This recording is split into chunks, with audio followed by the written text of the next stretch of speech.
just I think the video, funny enough, the video is, it's what, 2 minutes 13 seconds long. It's technically, from a source point of view, if we look at the project, it's about 90 gigs, because every time you see like a 5-second clip or a 2.5-second clip from one of my streams, I had to download the full stream to do that. So the entire like 4 gig file just sits there. I'm going to start making a, thank you for the tail on my face, State of Games 2025 for my next week. I'm very overdue, fair enough. It's gonna be a long while. You edited out all the times we bullied you. Of course I did. Look, I have a cat. There's a foot. There's a cat foot. Oh yeah. I'm surprised she's here. She's just had treats.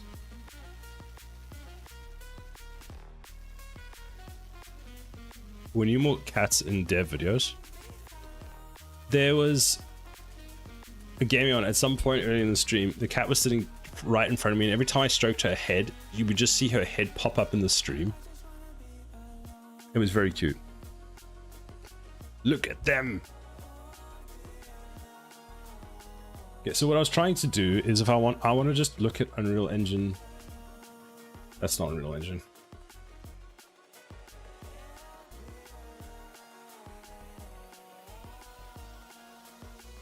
Look at them toes. Very smart, tempting.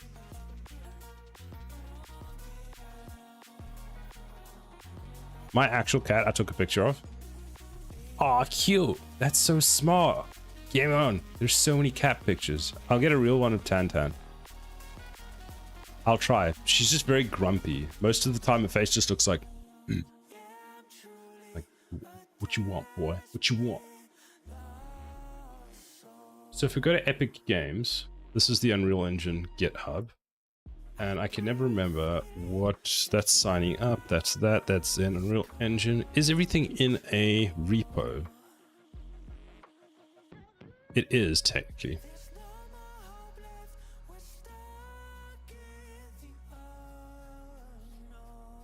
You need to apply for it as far as I recall, unless you have it. I already have it, that's why I can download it over there. Super useful, actually. I used it last week at work because I needed to look at a feature in 5.7 because I looked at it on the roadmap and I was like, that looks super cool. So I went to the source, downloaded it, built it, had a look at the feature, realized we could implement that ourselves because it's not a lot of work, and then yeah. Now I want to talk about... After my state of game, I'm going to make a vlog on how I shrunk my package build size with a link to the PowerShell script to get the asset list size. I discovered my artist gave me 560 megabyte cube map. I'd be very curious to have a look at that, so please will you link that to me, Gamion? Wait, is it on YouTube? Is this you, Gamion? Is this you? I'm guessing this is you. This must be you, yes. Okay, I have subscribed. I will now get said state of game to be able to know when it's coming.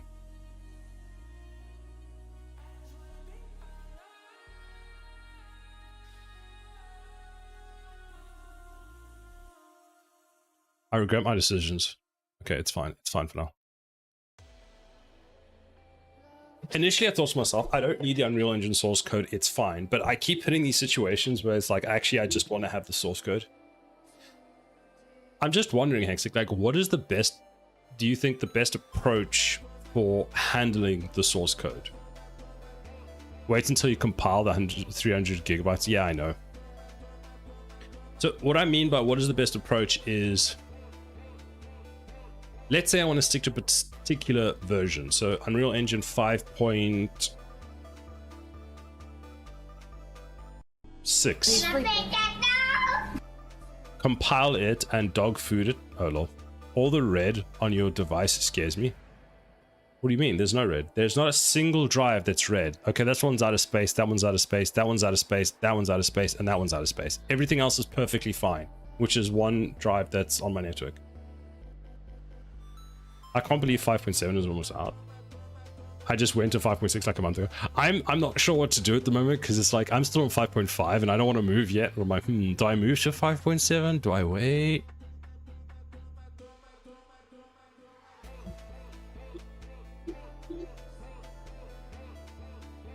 .6 is late, so 5.7 will release when it should. Fair enough. I always upgrade one minor version at a time. You see, I think the safe thing is to not get to 5.7 yet, is to wait for 5.7.1, because that will fix all the 5.7 bugs. So if I would upgrade now, I would upgrade to 5.6.3. But yeah, exactly. Yeah, I'll wait for 5.7.1. The issue is, it's like there's always that argument. Do you need anything in 5.7.1? Technically, no. Or 5.7. For me, no.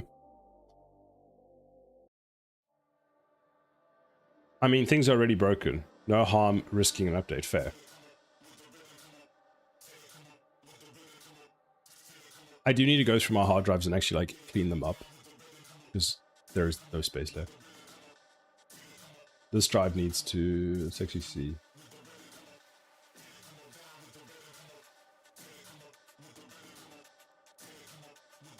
Well, I just upgraded to 5.7.1 because I like the number 7.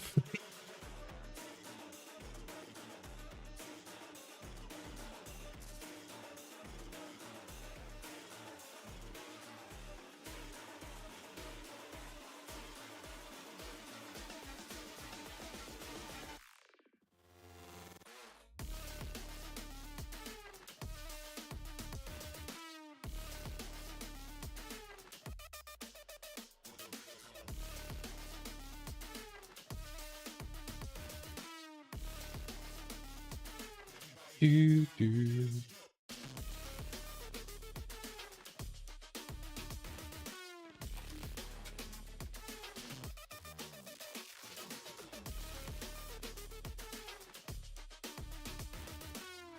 Hold on, what's in my program files? Origin and Epic.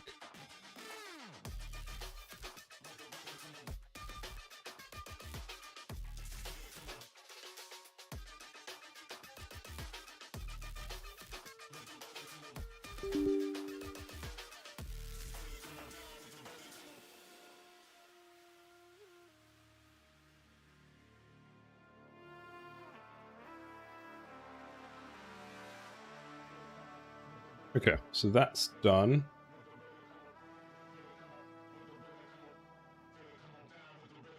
Wait, it was the...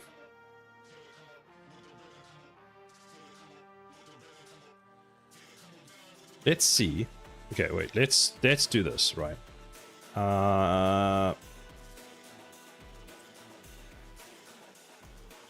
Auto world is equal to get world. If world, then do the rest. Let's see. Is it firstly a problem with get world? That's the only thing I can think of to start with, and that is world is not available, possibly due to compiler optimization. Well, yeah. What should you return? You should return uworld and a pointer to uworld. Okay. So let's see. Is uworld valid? And then don't we go spawn class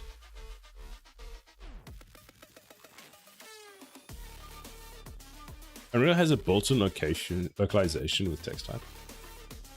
Have you got localization yet? I was leaning on using string tables, but wanted to ask around first. Ah, yes. I can show you what I have. So Hexic actually helped me set this up a while ago. I've got a bit of localization set up, not that I'm using... Okay, technically I'm only using English, but I do have some form of localization set up. Let me show you that quickly.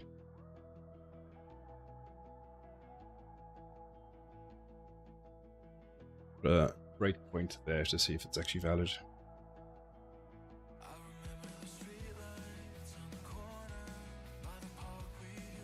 The localization in Unreal Engine is very straightforward, which is quite nice. I find it quite simple, which is super helpful.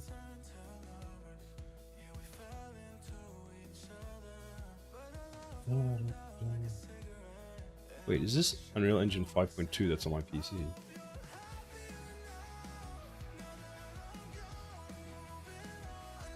It is. Ah, yes, because you couldn't install Unreal Engine 5.2 inside the project files on your computer because the length was too long. So I have this file in my game called Common UI, just common, sorry, this one. So this is the localization thing that you set up, and you give it a key, you give it a value, and you define all of these. And then all you do is, let's say I have a BP level. I think I use it in this one, the level card. When you set the, that's not one.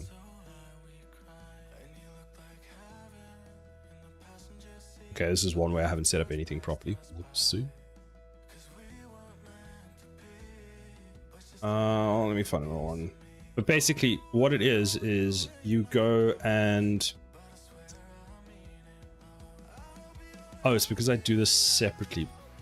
So you've got that, this setup, right? Which is a... What is it? It's a string table. So it gave me on exactly kind of what you wanted to do, a string table. And then you would just go into something that's set up as a text, ftext. You would select the database that you want to get it from. So common terms. You give it the key that you wanted to show. And then it will, when Unreal Engine starts, it will then give the local value that's associated with that key.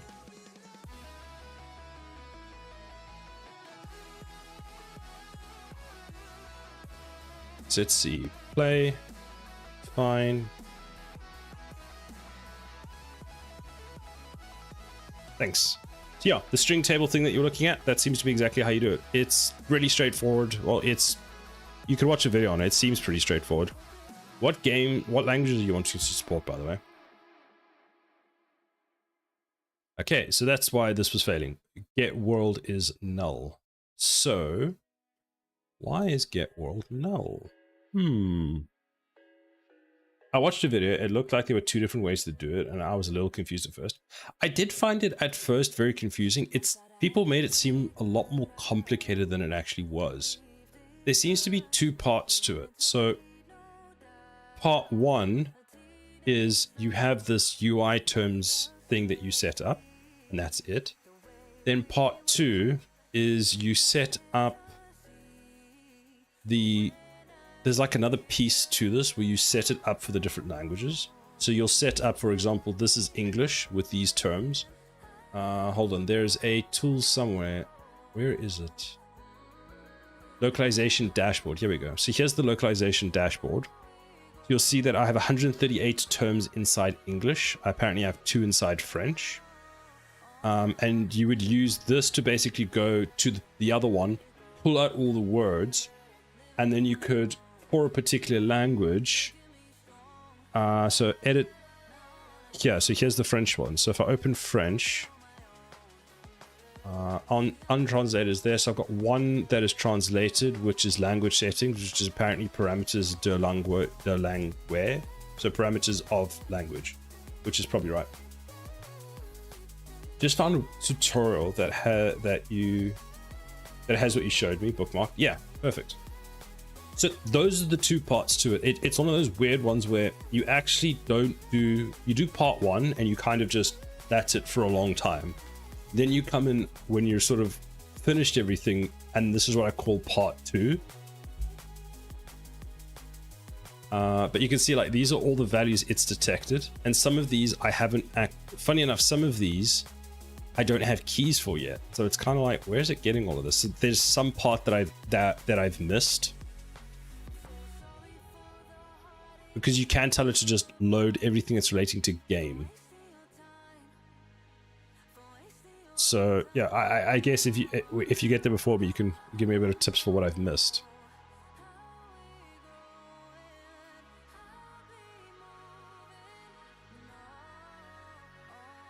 So back to your null world problem. Is your class a component or a U object? My class is I have no idea. It's a U object. What I could do is get this from Sada. You better.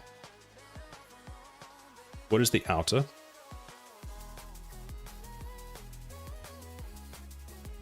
Oh. Sada, you better not be infringing on Nintendo's copyright, spawning an enemy to fight. You gotta be kidding me. We can't even spawn enemies to fight anymore, so what now? We can just spawn them as keep them as a pet. That's a game on. What I have is new U object. Yes, exactly. There. They recently copyrighted that. That makes me so mad. How can you copyright spawning an enemy to fight? You need to pass this. Is that all it was? It's one of those things where I actually... Now I'll give it a try. Like, Get World, I use so rarely that as much as I've used it before, like, these things just trip me up. So if it's just a matter of that, I'm like, what? Because Nintendo. Did you see that Nintendo's apparently not planning on suing, or apparently they're not planning on suing the... Who is it? One of the US departments that had "Gotta catch them all" as the sort of, you know, immigration slogan thing with, and they made a whole video on it. ICE, yeah. Like what?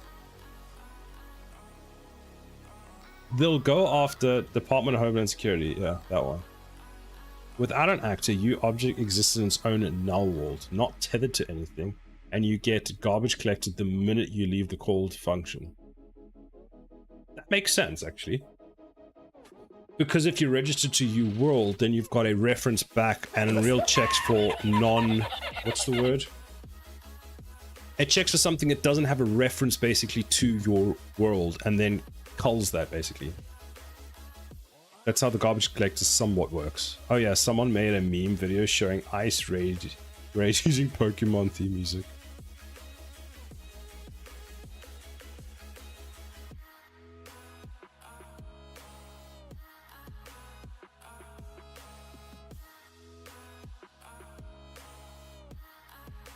Yeah, let's give that a try. Play. Careful laughing at that. Fair.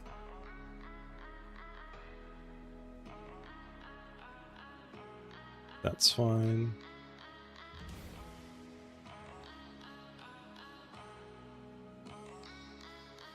I see what you mean. Yeah, Game On, you're correct. Because the U world that I was trying to get was the actual map. So it wasn't actually getting a reference to that map, which is why it was never working, because it wasn't tied to anything. So this should now work, right? So if I just go over, there we go, it works. Bam. So now, if we go back to the game, we press that, F8, we should have an enemy. But it's BP base enemy.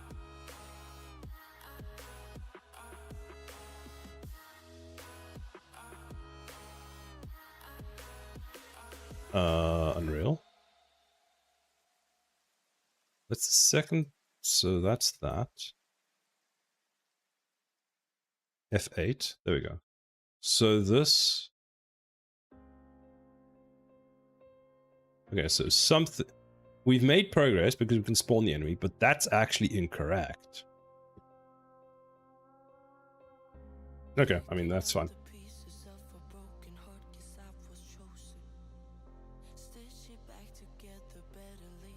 Please show up at your place, sir. We have reason to believe you laughed at an offensive joke. UK Core, your Brit card says you've laughed at too many offensive jokes. So you're banned from using the NHS and buying groceries now? If I'm banned, do I no longer have to pay for it? Speaking of UK policy, in my state they adopted age verification that requires supplying ID to watch some content. You're welcome, Sukilos. We were the pioneers of that. The whole purpose of the Brit card to verify right to work. I'm confused by that, right? Hexic. Because what I don't understand is, okay, so you need a unique identifier that allows you to work in the UK, right? What game are you making? I'm making a tower defense game. We're just looking at my grass at the moment because I spawned something in incorrectly. But when it works, we've got, you know, here, sort of a tower defense game. But yeah, Hexic. So you've got this, you know, card that we need to get. But what isn't a national insurance ID number the same as a card that an ID that allows you to work in the UK? Because you need to have that in order for your employer to work. It literally is. So it's what? It's just that, but in card form. They're doing it so they can stop you from using services. Ah, you see, now that makes more sense. Okay, so we can spawn the enemy. You'll need it as a passport. I mean, what I don't understand is why don't they just link it all together? Just link them all together. So I'm making a tower defense game. I can't spawn enemies at the moment. Well, technically I can because I spawned a base enemy because I didn't spawn the correct one. And the reason for that is I said that... Aha, okay, so here's the issue. We spawned the base enemy. We actually need to spawn the blueprint type. Can I... Do I need this? I do, don't I? I'm going to U. Spawn actor. U class in. But yeah, you take U class in, you take education, take that.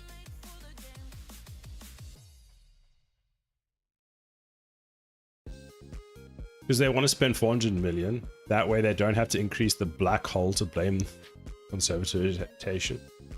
How else would they be able to complain that they left a massive black hole? Fair.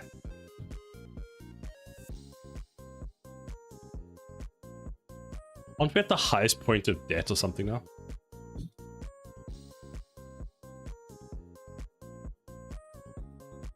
Okay, now I have many questions for Unreal Engine.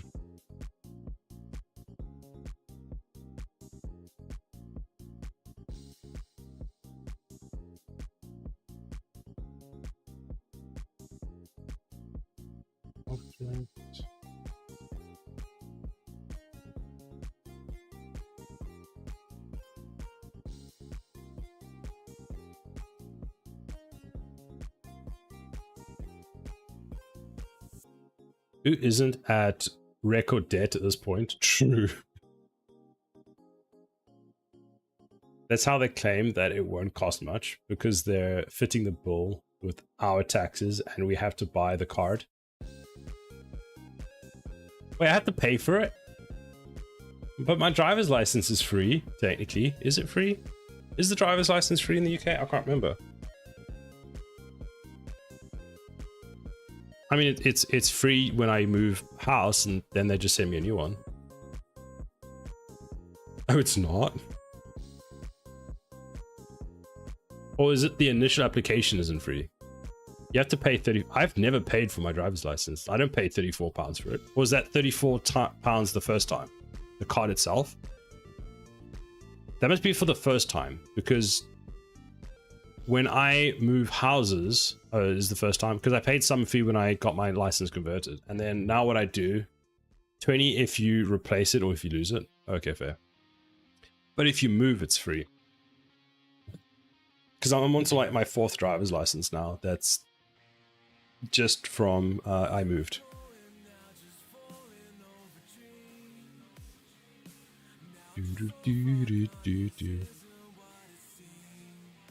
BP base enemy. Who's BP base enemy? Oh, I have a BP base. God damn it.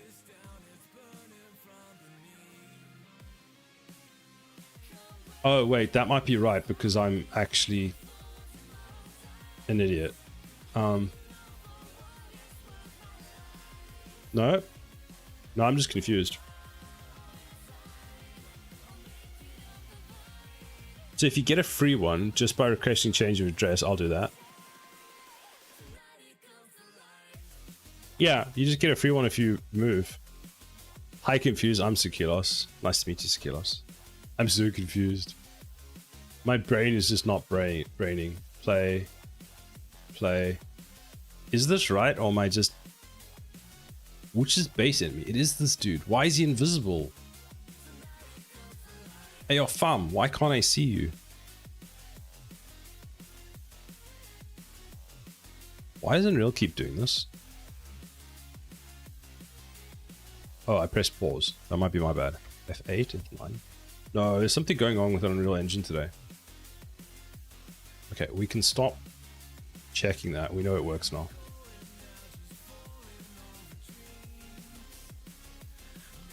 Lol, that would have been funny if you managed to do that. I was supposed to teach two different classes at the same time. I mean, sounds like something you could do. So if I press F8, I get ejected. So we've got this base enemy, right? Can I not, like, inspect him? Why is he invisible? Where's the mesh? Root. Visible is true. This is very awkward. Having fun. I'll be back in an hour if you're still alive. Have fun. Thank you very much. You too. Good luck. Have fun.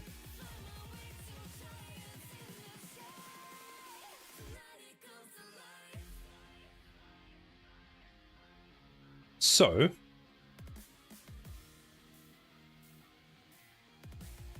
is playing fine visible? It is apparently. Okay, so he does exist. He's just invisible. Unvisibled. Somehow I managed to spawn him how I wanted. I have a question, right? So now... DP enemy base. Event graph. Did I set that up in here? Begin play. Oh, we set hidden there. Aha, look at that.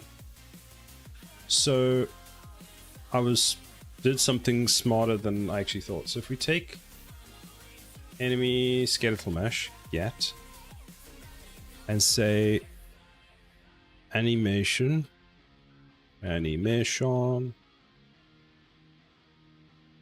stop. Does that do what I think it does?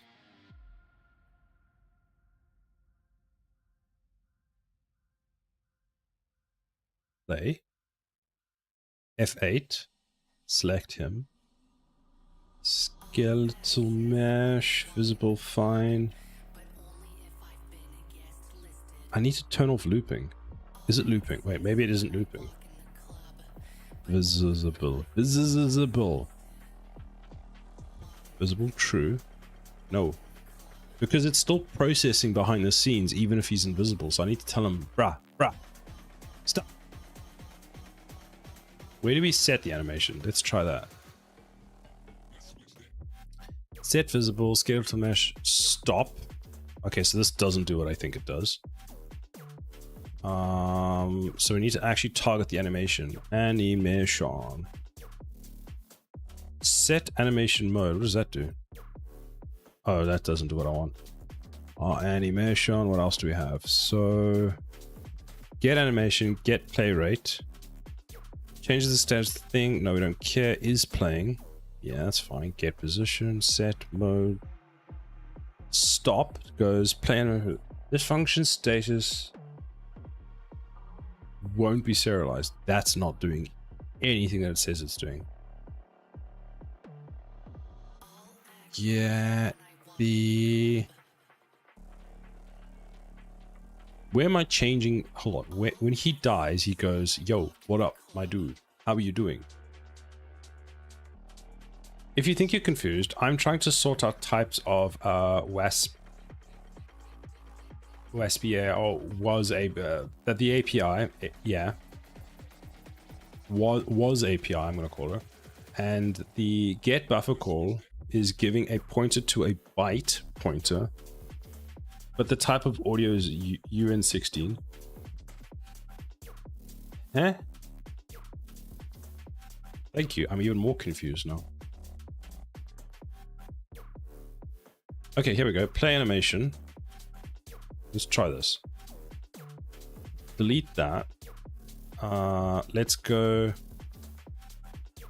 play animation. walking. That's the death animation. Where's the walk? That one. So walk animation, set that. Oh, this is actually going to be really good once I finish setting this up.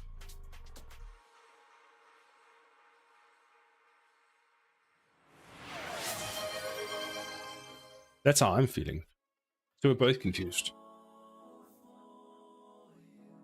Take it to me, everyone. The hydrate, the posture check, and the stretch.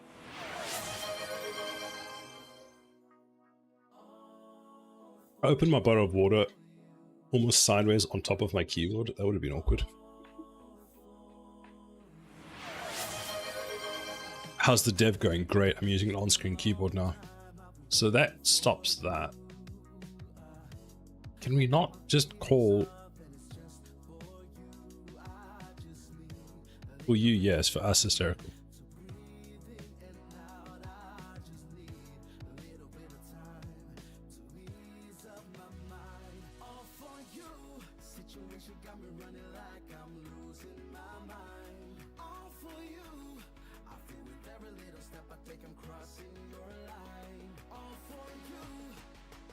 So it's set visible to true. And then if I set the, if I remove that and I go to playing,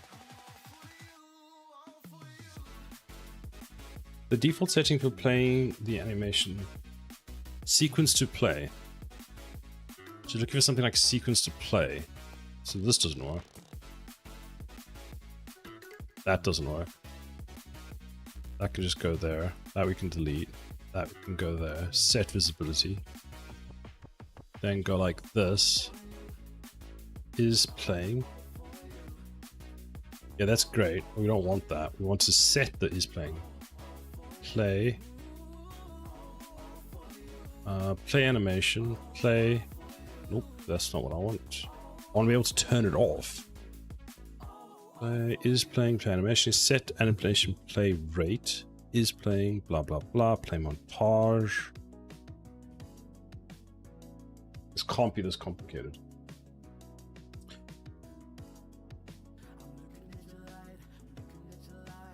A skeletal mesh.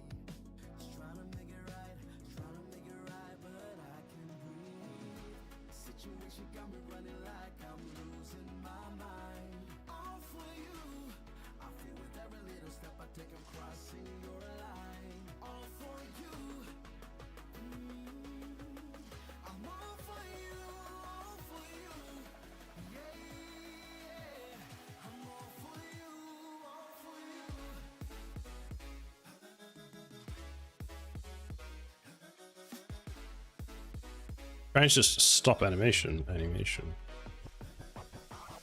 See? That should stop the animation. These changes. Hide state. Wait, is this actually even the hide state? Yeah, we call hide state. Then we set that, we set the health bar. This is definitely running.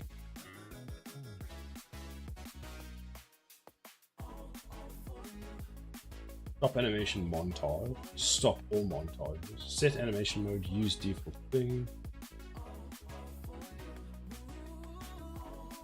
What about set animation none? So set animation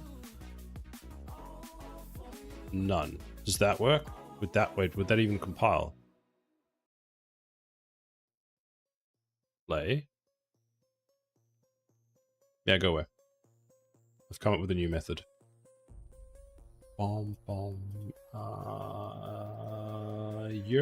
That was weird. I clicked on you. There's too many data modules. Enemy base. Skeletal mesh. It's still going. I will send you.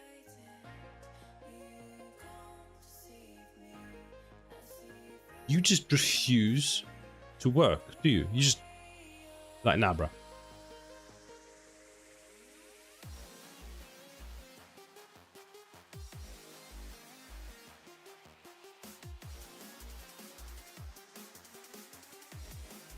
Get the skeletal mesh component here. Alright, get animation. With animation is single, yeah, whatever. Don't care about that. Get animation data. That's not going to help. That's just destructive data. Make me so mad, Unreal, sometimes. Every now and then, Unreal makes me want to flip a car, like upside down. I'm going to add it to do here. C. Find a way to stop the animation. I'm gonna make it obnoxiously red as well. It's not obnoxious enough. There we go. The type of red where it burns the back of your corneas and you're like, ow. Seems like an unhealthy behavior. Don't know what you're talking about. No such thing.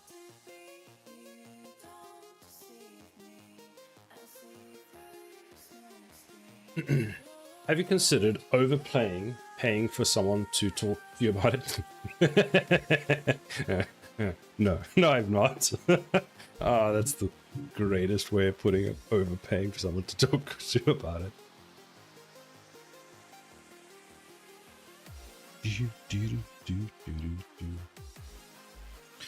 So that works. Now let's see if. Okay. So that works. So let's go like this. So the student didn't show up. The office told me Sunday, but rescheduled me for Saturday, waiting for them to fix their power fuck up. This happens a lot at your place of work, Exec. So now it does. So let's do this. Type. This will be this. Type to spawn is equal to, and that,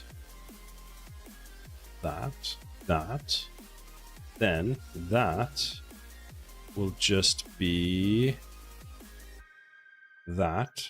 There's method to my madness. Everybody calm down. That will come down here, and then we'll go. We need that, but we don't want that. But we want this. This is good. We want this. Then how do you add to a map? Append. Aha. Then how does this work? You give it a. Why is it so hard to read? What does append do? Append, tell me about yourself. What? Move all items from one map to another. That's not what I want. Add items from one map to another. That's not what I want. How do I add? Man, I want to add to you, not... God damn it. I mean, I'm sure game dev has driven many to madness. Yeah, I'm going there right now. Append doesn't do what I think it does. What about add? Can I just add? Add. Aha, there we go. That does it, right? In key, that looks good. In key, what is the in key? Type to spawn. That's not what I want.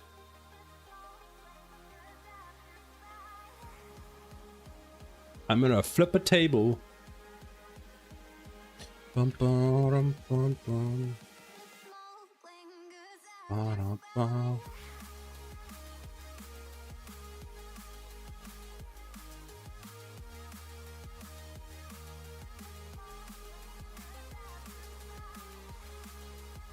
Da, da, da.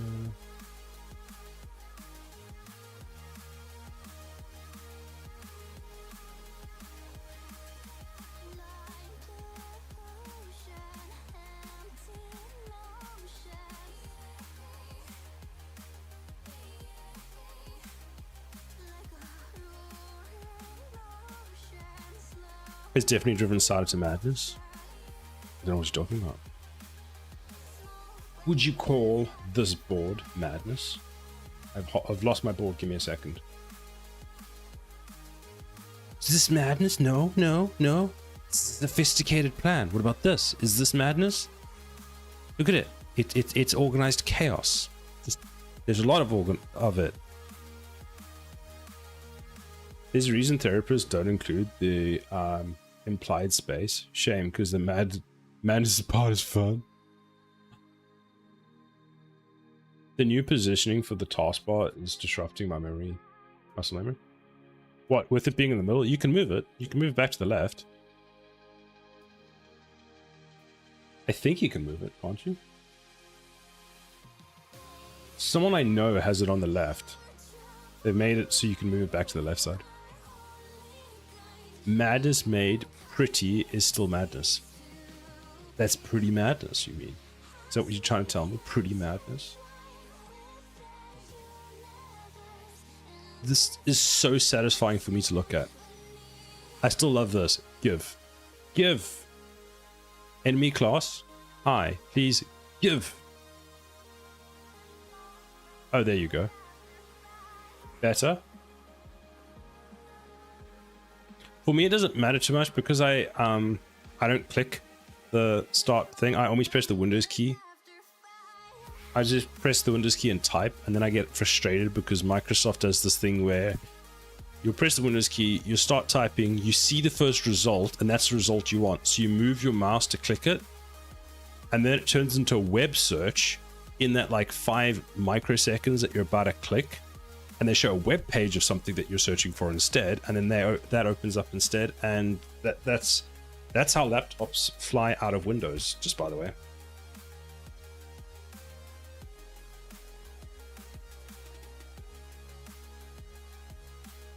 It's a clever strategy, you see, because if they can make you throw your laptop out the window, your laptop will break. Then you have to go and buy a new laptop, which means they sell you a new Windows license. Smart. I forgot what I was doing. All right.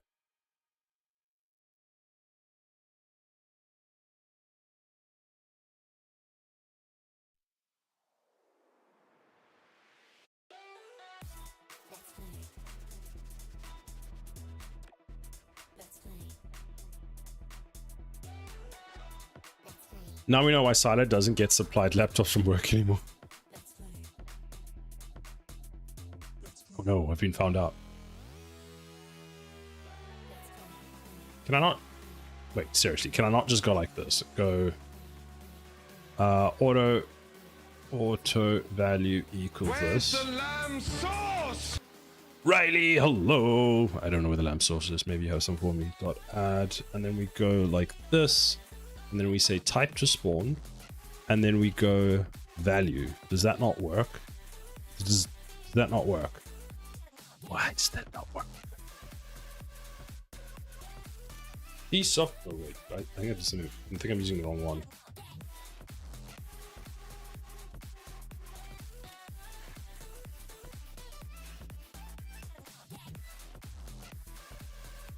Oh, I know what the issue is. Never mind.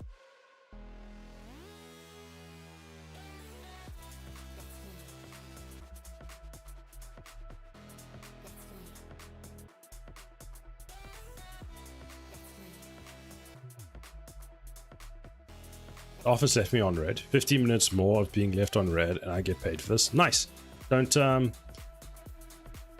push too hard for it then. Exit getting paid.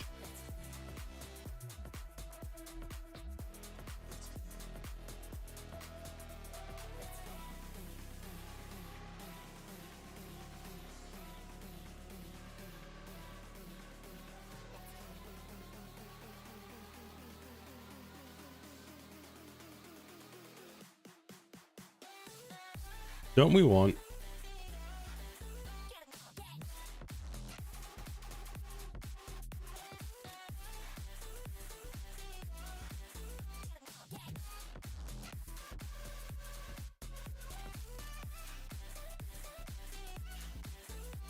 You need software to resize your taskbar. Braxton has his coffee, yay! Okay, don't we just do this?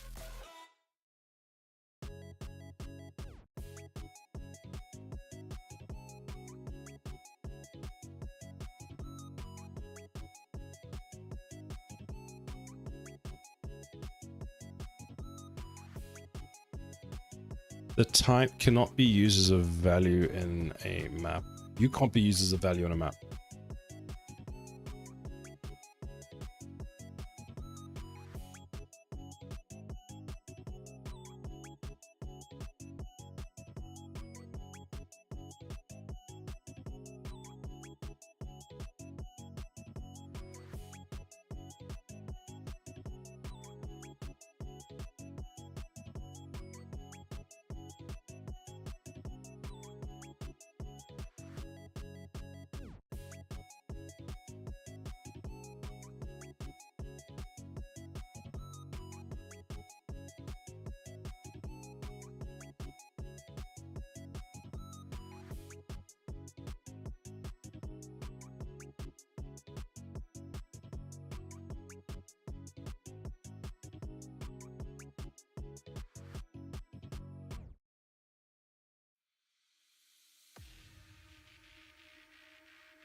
That's all fun, I think. I will be right back while we have the ads. Bye.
I have returned.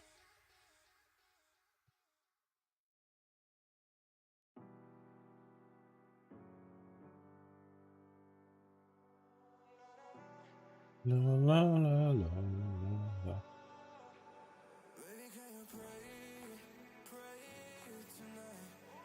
So that won't work now, because now what we need to do... how would this work?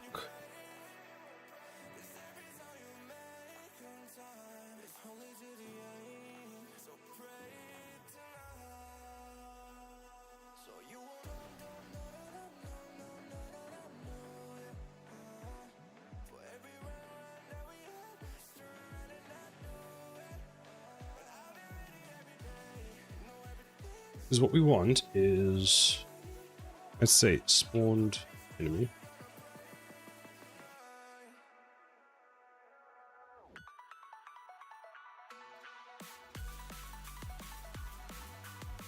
That's not going to work, which is fine, because this is no longer an array, it's technically a map. So enemy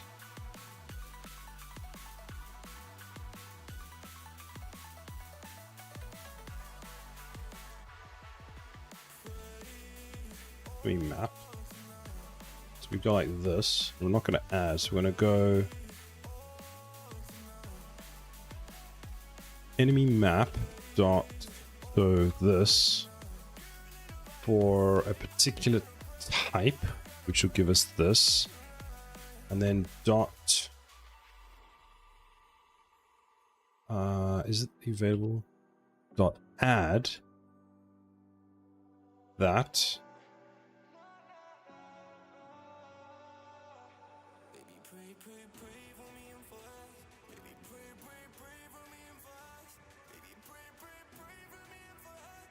So let's try this now. Let's go.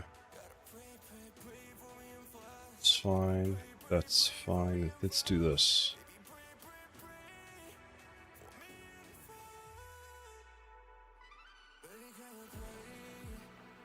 So that should spawn 10 enemies, right? Will that spawn 10 enemies? Yeah, that'll spawn 10 enemies. That now repopulates our array. Then what we'll do is I think we need to have two functions, which is one that spawns. So let's do it this way. So we have a function for spawning new enemies of a type. Then we need the function for get, what would you call it?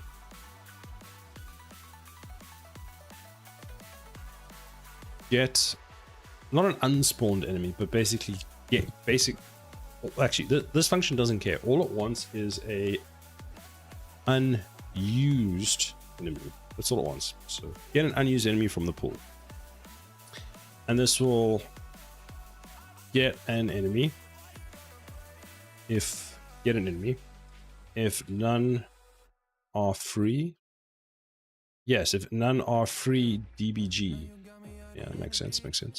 If none are free, why do you keep doing that, Unreal? I swear if you change free one more time.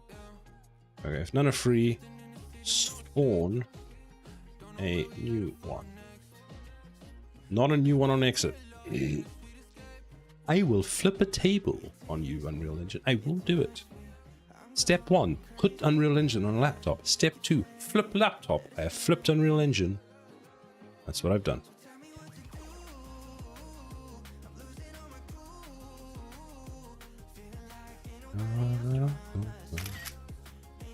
Step 3 screenshot.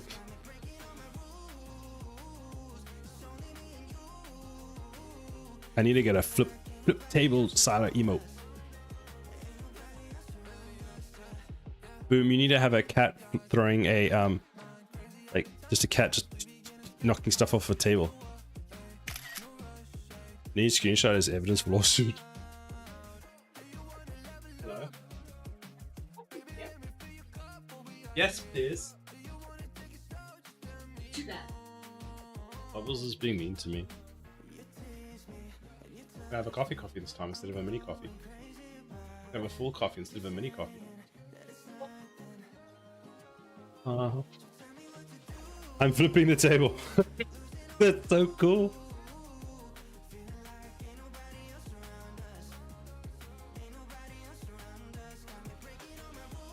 It's gotta be like, hold on, wait. It's gotta be like this. Oh, okay. Let him think.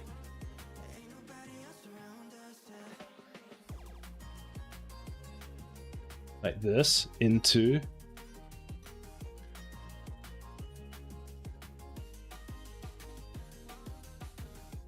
Where is the one that I want? Wait, I might not have access to it. No.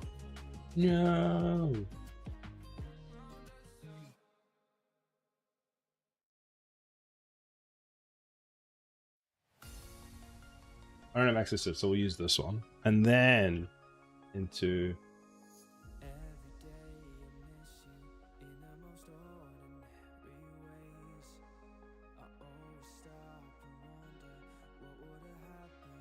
so Boom has zoomies, Boom drinks the tasty drink, Boom gets angry and flips the table. I don't know, something like that. I don't have the cola one.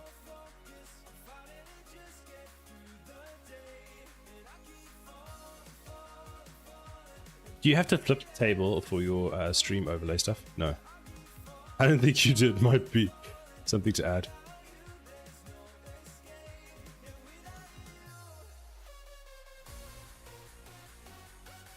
Yeah, no.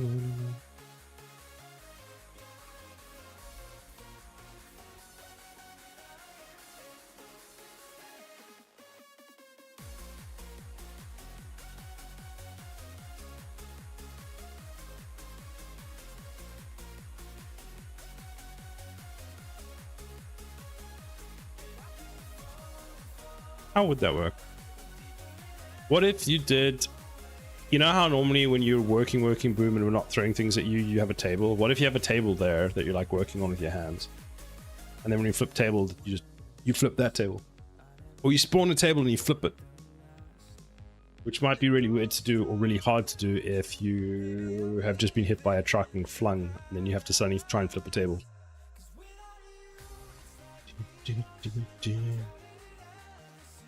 Let's restart Unreal Engine.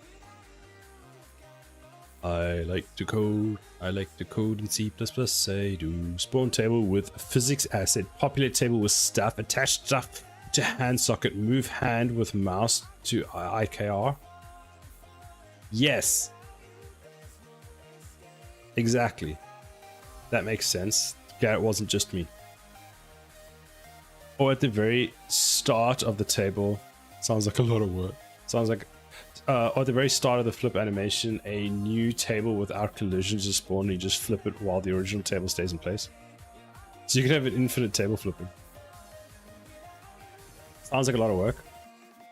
Sounds like something Boom has probably already finished implementing.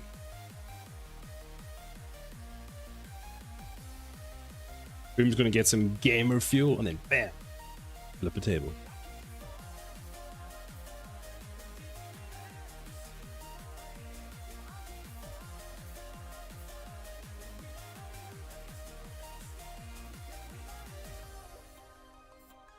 What was that? Why is my phone vibrating? Who's messaging me? Don't message me. I don't want messages.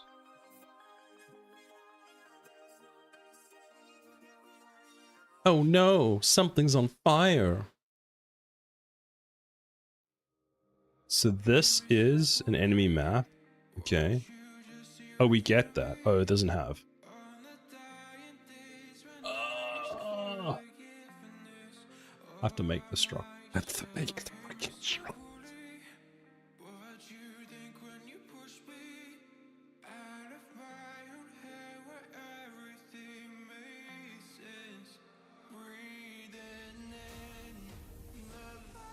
I mean, Boom knows how to do way more complicated stuff than that. I'm doing pretty basic stuff overall. Boom once built a nuclear reactor inside of Unreal Engine just to simulate the physics of it, just to prove someone wrong, so yes. I don't know if this really happened, but in my mind I imagine it happened. Being worried about something, being a lot of work after doing everything you've done so far. Available. So I have this, like this. I have this. Did I just redefine the same thing? I did. Nice.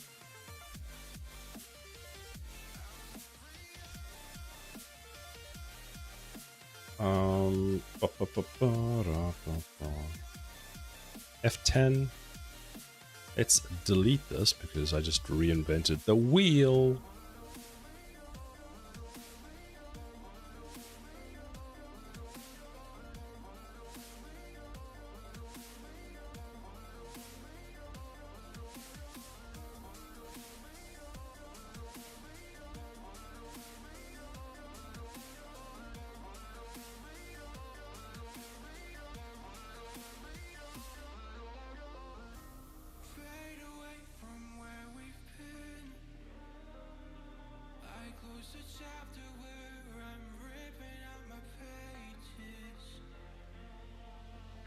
Nothing like a little accidental overloading the overloading the confused what? To confuse the compiler. Holy damn. That should have taken me 6 weeks to figure out.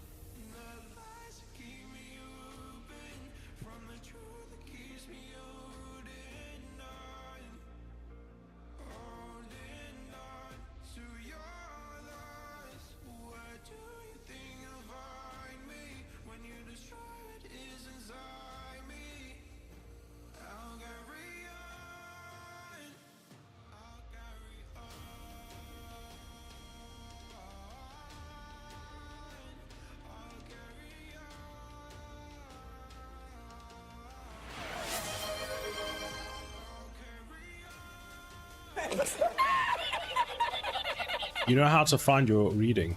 I know how to fix your reading. I don't know why this works, but it does. They moved the class to a Sunday, but didn't think to tell me. Oh, how nice of them. Do you still get paid? Can you tell them you still have to get paid because you were instructed that there was a class? Hydrate.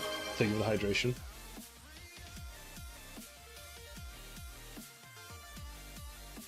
Tinebiron, are you running out of points? Like, you gain enough points per half an hour to actually be able to call all those?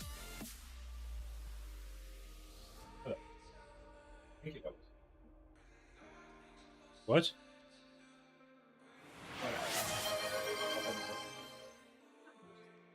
Don't you dare. I will hunt you down.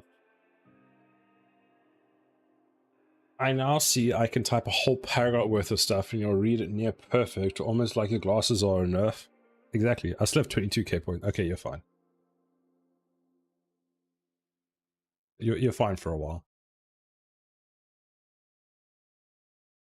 How am I supposed to read my code? I tell you, the more I wear my glasses, the more blind I feel like I'm going. And I go to the optometrist and they're like, oh, your vision's exactly the same as it was. It hasn't changed. I'm like, my dude, you have no idea what you're talking about. I have 313 because I can't spend all my time bullying Siler. True, that's what you get. I was wondering why you haven't been able to bully me for a while. That's usually how it works. Glasses are not about fixing. I need to actually just spend some time doing like eye exercises where I look close and far. Because basically, that's the distance from my screen, right? Just a bit further than my hand over there. And that's what I spend 90% of my day doing. The reason that it happens is because of the micro scratches on your glasses. Really? They make it feel like they're worse for you, and the new glasses always feel better. The new glasses are like, yeah, boy. I have 99 AK points. I'll take over the trifecta if you're around. Fair.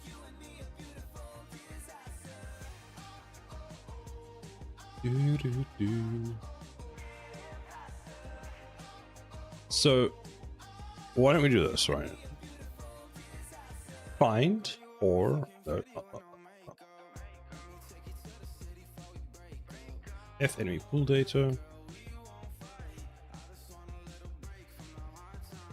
That. Can that work? Can that work? Is equal to enemy that of that type. Wait, is that how that works?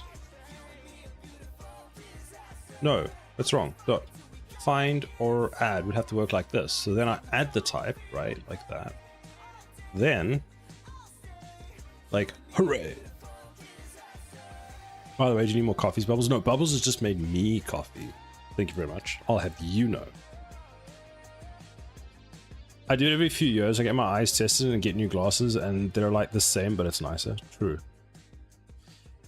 I'm one of those people that I'll find a pair of frames that I like, and I'll go back to the optometrist, and they're like, what would you like this time? And I'm like, the same ones, because I was happy with them the last time. And I did that this last time, and then the frame started breaking after like 3 months, and I was quite annoyed. So I went back and I'm like, can we get these fixed at all? And I speak to one of the people like, no, you're gonna have to pay for new frames. And I'm like, well, that's kind of like shit. They don't even last 3 months. I knew. Thank you very much for the follow. So yeah, I went back to them and I'm like, well, so I spoke to them like, okay, so I'm gonna pay for a new set of frames, but we'll use the lenses. Like, yeah, sorry, you know, there's no really guarantee on them. So they're like, but we can speak to our managers. I'm like, okay, sure. So I speak to the managers, like, what? It's like 3 months. Like, nah, bro, don't worry. We'll order you a new pair. Don't worry about it. And I'm like, really? That lady was very nice. To be fair, I was considering just moving to a completely different one. If they were like, no, I was just gonna be like, oh, fuck that. I'll just go somewhere else. So we do this, we find the type to spawn. This is so unoptimized, but all we're trying to do is just get 10 enemies to spawn to make sure that everything is working how we want, and then we'll fix it. Because for example, this we don't need to do every single time. We can do this once at the start. We can make it so much clearer. Yeah, but let me chug this new cup first. God damn it. You're gonna have a heart attack. Hexic, we've seen the rate at which you drink monsters. You can't even participate in this conversation. I'm built different. Leave me be. I want to drink monsters. What flavored monsters do you want to brew? That is now an option. in this 21st world century, or whatever you call it.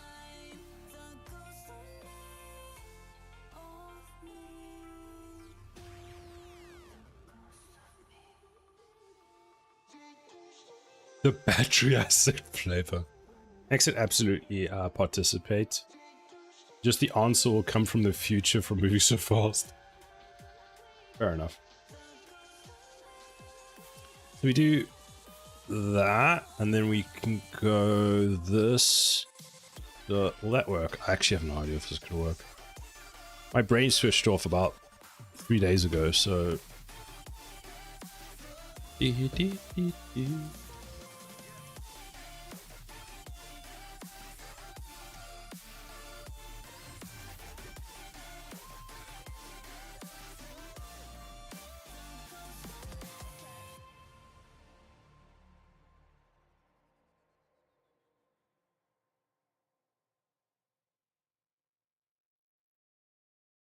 Will this work? I feel like this won't work.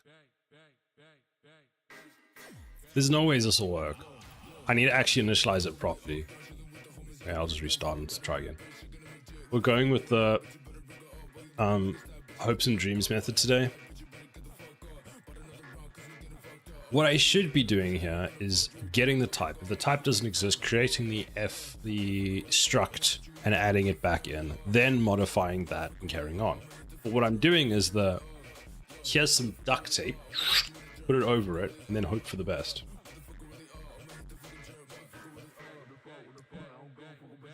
Well, not with that attitude. Fair.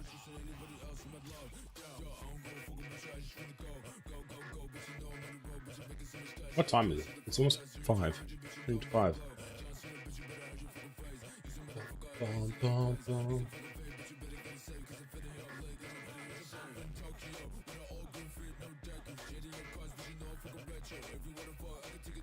Come on, Unreal, you can do it. Oh, we don't need all of this.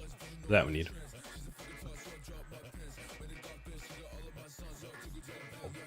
Okay, play. What does this do? This goes... it's going to do nothing. What does this do? This goes... Aha! It creates the default struct. Fantastic. Now that should work, right? It works! Hooray! Okay, go away. There should be 10 enemies. There is 10 enemies. It's pizza o'clock. Oh, I want pizza. I had pizza last night, so I can't have more pizza today. Wicked code. Honestly, I at this point I wouldn't be surprised if Boom just has like a GitHub repo where Boom's just created this entire thing again using all the C++ code.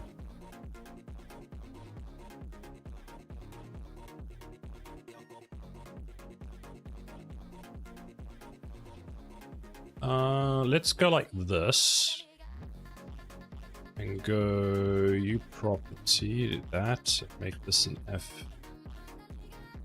Yes, make it a GF, F vector. Pebbles. F vector. Full spawn location. And that's going to be equal to an F vector. That's not how you do F vector, my goodness. And we're going to make it 0. Nope, that's not a 0. 0. And then when Unreal Engine changes, this is going to be all broken, but it's fine. And let's make it... Why 700? I don't know. I wanted to make it 1,000. I thought 100 was too little. You think I'd go halfway and go for 500, but I didn't like that number either, so the number I settled on was 700. So it's 700 in the Z, and then when I upgrade the project, then it'll have to be 700 in the Y? Something like that. Full spawn location, that can go there. So that solves that. I wonder if there's a cost associated to creating an F vector every time. Let's assume there is. Duplicate. Let's assume that there is a cost for this. That's not how you do that. And let's go like that. Let's go like that, and let's go F spawn rotator. Let's put a little sidewaysy on the side. Okay, there we go. Right, so we add that code back. That does that. So now we're optimized. We're not. We're nowhere near optimized. If you look at this code and go, "This is optimized," no.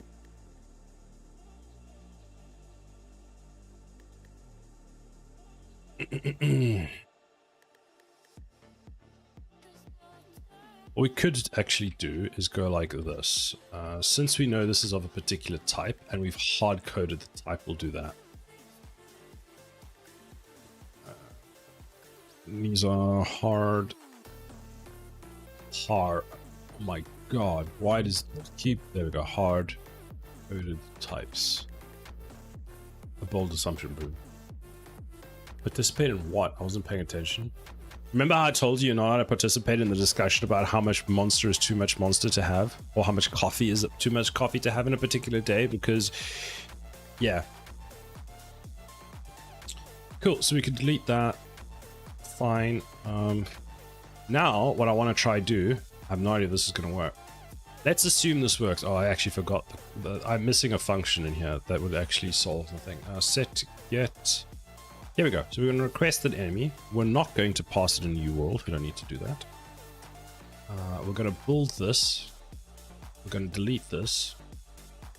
This is not going to be at the top because I hate having...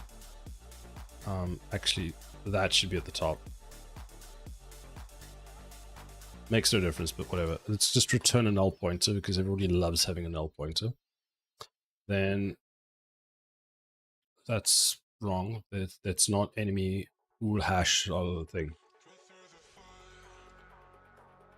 Apparently 1 gram of caffeine is enough to give you a heart attack, but I chugged 4 monsters before work one day. I never died. That's 1,200 milligrams. And I was sipping one throughout the day with no problem.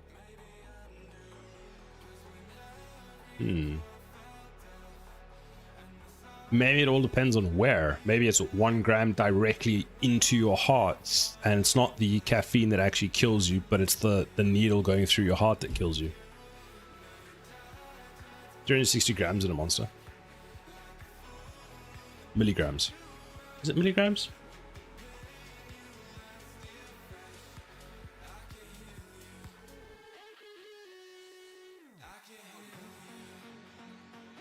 Correlation is not causation. Fine. So now what we have to do is we take the enemy type. So we go and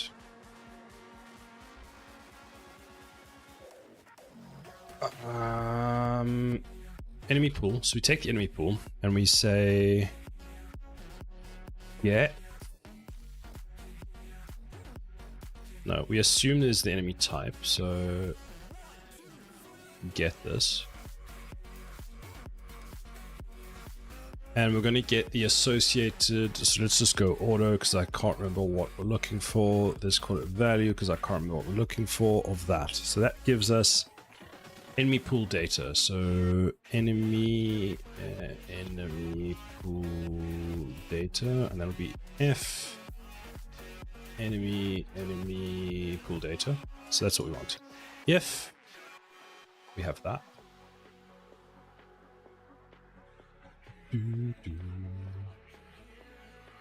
I want that to be that. Why are you upset? You're not converted to a bull. Fine, screw you. You will exist now. Oh, actually what we can do is find or add that.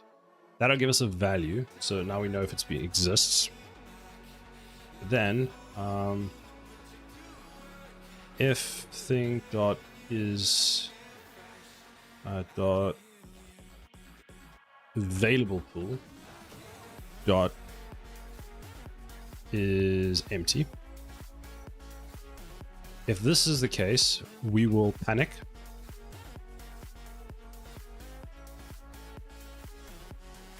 Where's that key? Not really. Just spawn a new one. Else, we will... I can't remember. One can. Typing on that much caffeine would be a blur of text and spaces. Yeah, that FN mode is very fun. I was just playing it. I got like 12 wins in 12 in like 12 seconds. I got a win and like 12 second place as well. You see, Ben, it is fun.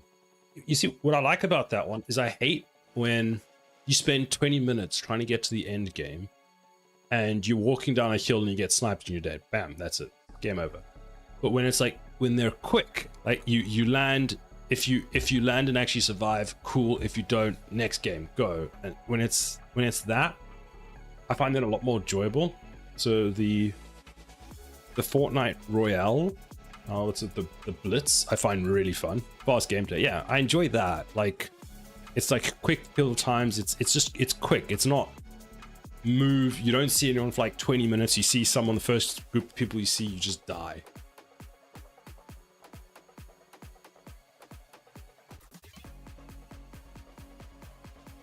Also don't like the building in Fortnite, but that's because I'm really bad at it. So every time I go up against someone that knows how to build, I'm just like, yeah. Wait, what? There's a mode in Fortnite called Blitz, which, opposed to the normal mode where it can take like 20 minutes to get to the end, it takes like 5 minutes and that's it. Just don't die. I'm not as skilled of a gamer as you, Boom. That's why you play Zero Build. Yeah, I'm familiar. I like, so normally when I play, I'll play Zero Build. I don't know you're talking about Fortnite. Yeah, it's all Fortnite. You should play with me and Josh. Yeah, do it. Add me. We can play sometime. What level are you in Fortnite? I don't even know if I want to say what level I am in Fortnite in the current season. I'm guessing you just started the season because you heard me speaking about it, so you're like, God damn it, let me try it out. Holy shit, gaming with Siler. Where do I sign up? I don't game very often. I'm level 0, never played before. You could be level 10 within an hour, Boom. You just need to start playing right now. What was I doing? Sometime. Yeah. Panic, not really, just spawn a new one. Okay, so then...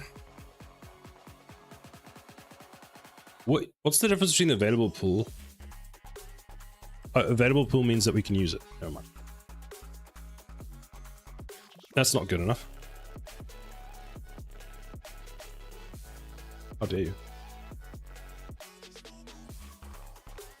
So I guess, as long as it's not empty, we would just return available pool 0. Would that work? But then, doesn't that mean... don't we then have to move it up because then it's in use?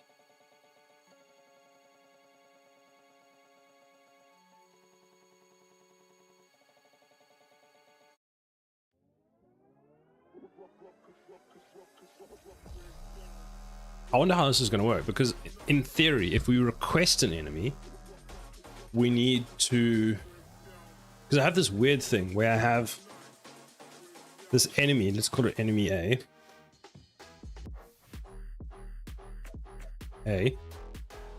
that we're going to move to... Wait, what?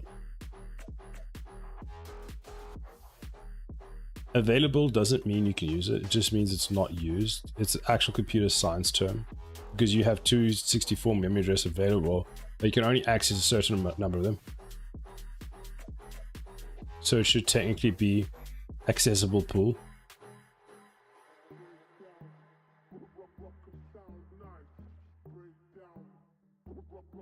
You want me to rename our whole variable? Is that what you want? You want me to rename it? I can rename it. Because technically have A, which is an object. And it'll start off living inside. I will rename it if you really want me to. We'll start off here. Then we need to get that and move it. We actually need to move it to another array. So we need to cut and paste. That's what we need to do. Rename it. Not in use.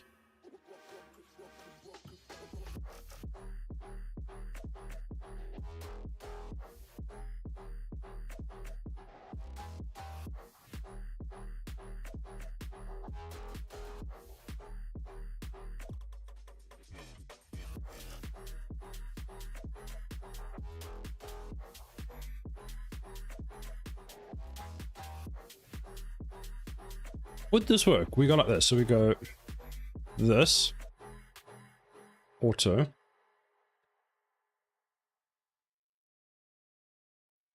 Enemy.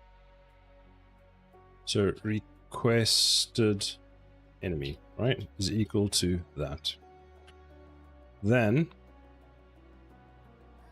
function has deprecated. Please use this new function. Add this to all your functions. No. Amount of spam there'll be over. So we do that. Then can we go remove? Wait, does remove at return removes an element at a given location, shrinking it, but does it return their element? Auto value equal that 0. Returns a void. That's not helpful. I want return and give. I want give. Give me at index. Honestly, Unreal Engine, why do we not have these things?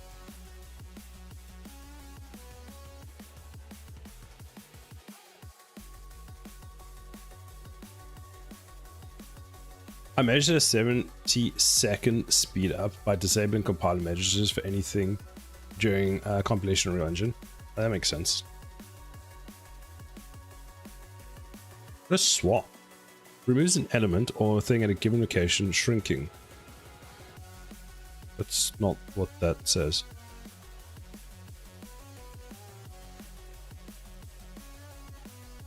Remove all. Remove at. Remove as many instances or items as there are in the range thing. Okay, I guess we just do that, which is not really what I want. I'm gonna have to have a bigger look into this. I'm not happy with the solution. So we do that. Then we go. Okay, hold on. We can go like this. That. That.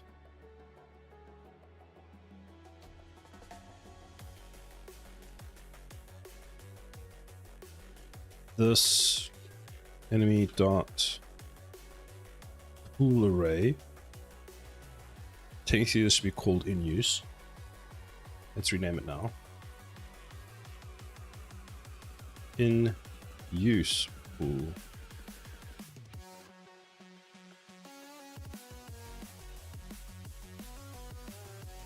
Dot add this. And then we can return. Oh no, wait, then we go in use set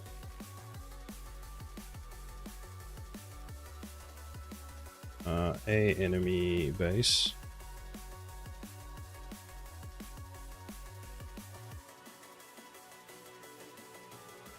Why are you unhappy with me? Why you have to be so mad? It's only a game. That one. What do we have on here? Tick is dead. Oh, I need to move all those functions. Get is active. That's already on. Set is active. Set is active. True. And then.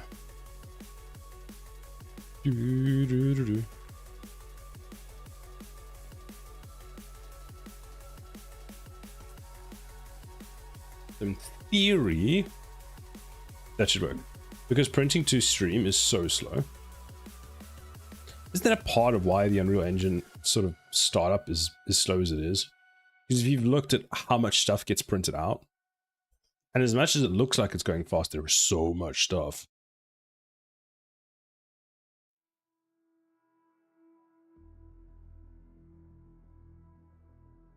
Okay, let's... Yeah, that could be const, fine. Is this blueprint callable? It is. Can we make this blueprint callable? Yes, okay. So let's see. I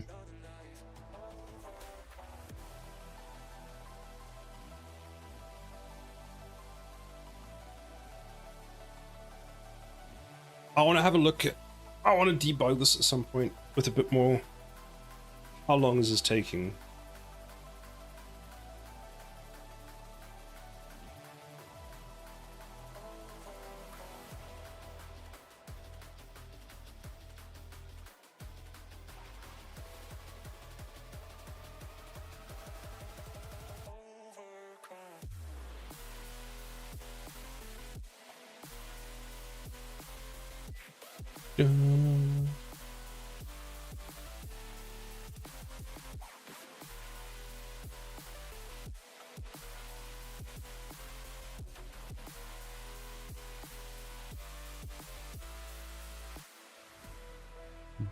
C++. Why are you so slow?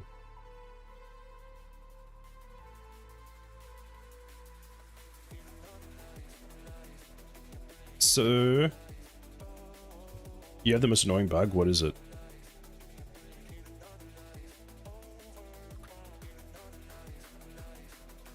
Yes, so spawn enemies fine. Let's see if we can do this. So we spawn the enemies that we don't actually really care about, because technically now they're spawned. So now what we want to do, actually, we do want to, we do that. Let's say that the spawn count is 10.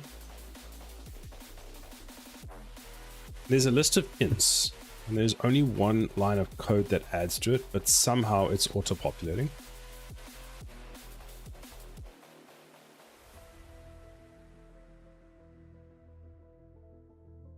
How are you... So when you declare it, are you declaring it as... I mean, I'm assuming this is C++.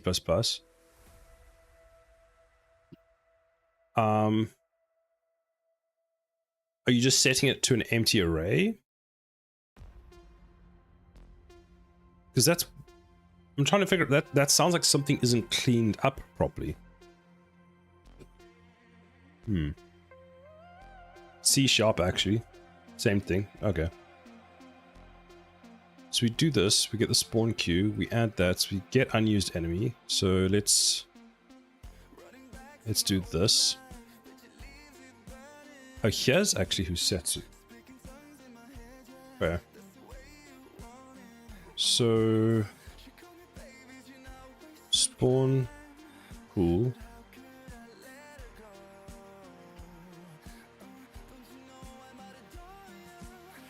Yeah, spawn pool. Is that actually what I want?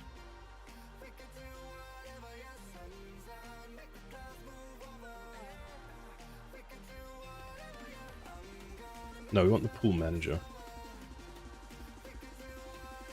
Pool manager.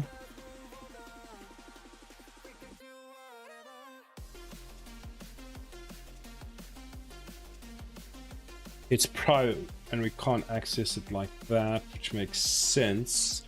So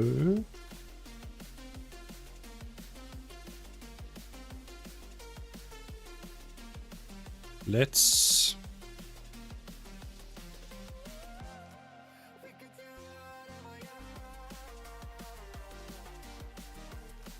we'll just make a class for it. So this one we have this, so we'll do the same.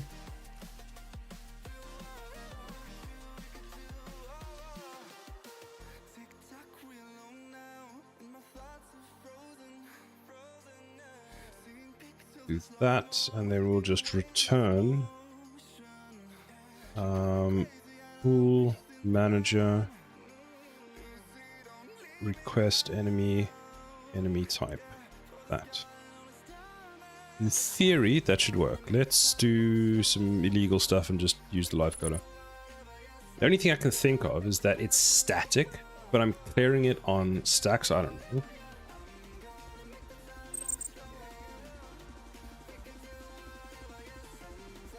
Static gets done at what? Compile time? I think at least it does in C++.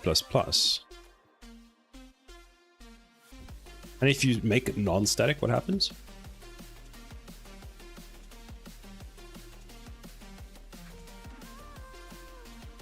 Get... no, request.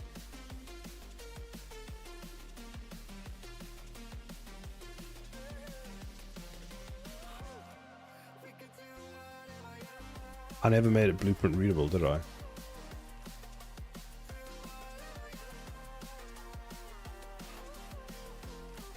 Blueprintable. That's not helpful. Blueprint callable.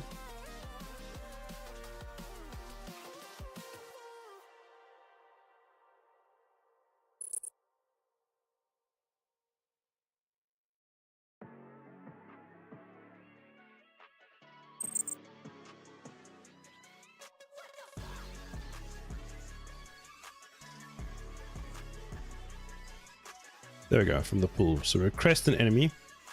See if this is even going to work. And we're going to say enemy A, because I haven't actually set that. Then in theory, I should be able to just copy this, which I don't really need to happen here anymore, but we'll do it. Then set state is going to be the same. And then set actor location.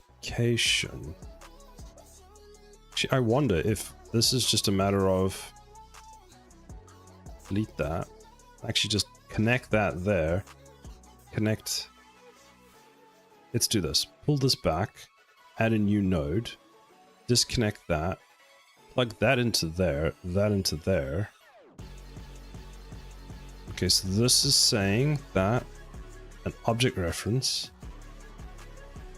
So enemy base object reference is not compatible with BP base enemy object reference. So set enemy state is what we want. Who is this?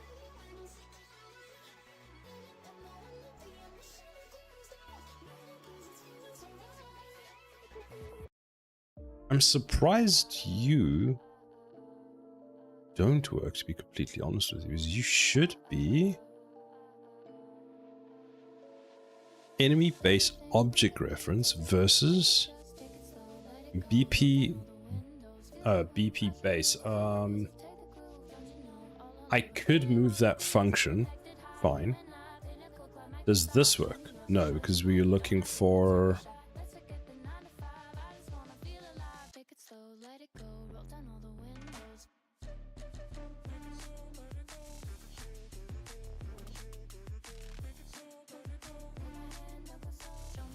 copy this.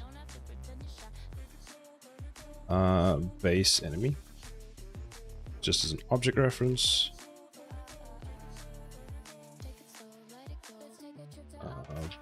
Base. And give me my base enemy, Unreal Engine. Object reference. There we go. So we go get, add, which will be this. Then that can go there. Then this we'll just put there like that. We'll put you there. I just want to. We're just testing. See, does this actually work? And then that, because if this all works, then we can start actually moving this code. So there. There we go. Let me think. So that's set the actual location. Fine. And in theory, all I need to do is get that for each loop. We do that. We do that. We do that. And that. And then we tick save, compile, F9, compile, save, play, start. Okay, so now we're going to actually start requesting enemies.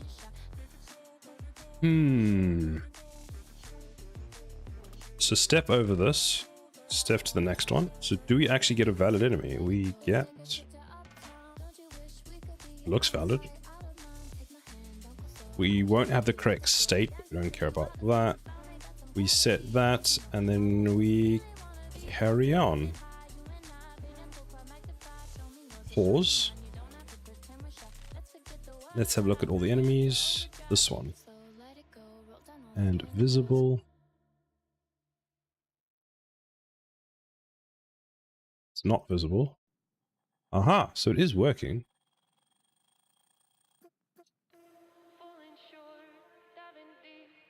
Okay. So half the pool is working. So for that particular type it works, which is kind of good, I would say. Definitely good.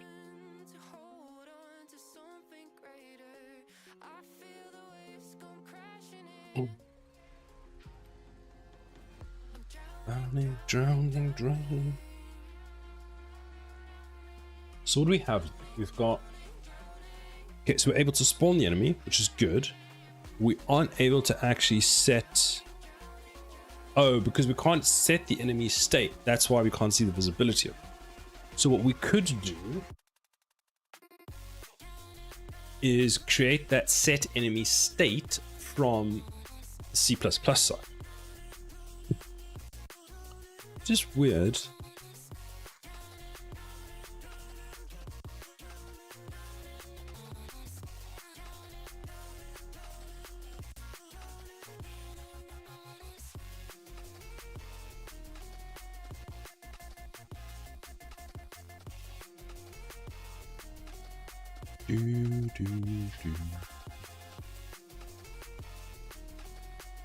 Because this I want to have in blueprints. I don't want to move it to C++. At least, so let me say this. Because we've got a whole bunch of like animation things, being able to set the timings and all that kind of stuff. I'd rather just have that in C++, which is fine. I mean, in blueprints. So I need to be able to find a way to communicate set enemy state that actually calls this. Now, this is for some... So this is specific to...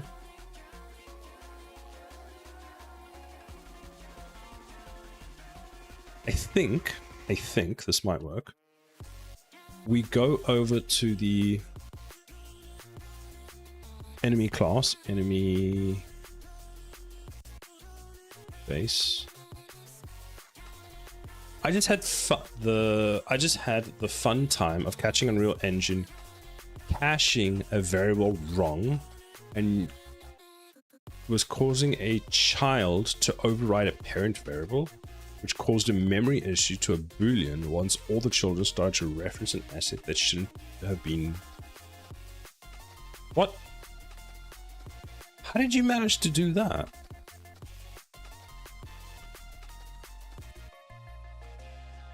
I feel like you've got really bad luck in Unreal Engine, Crimson. Like you've managed to anger the Unreal Engine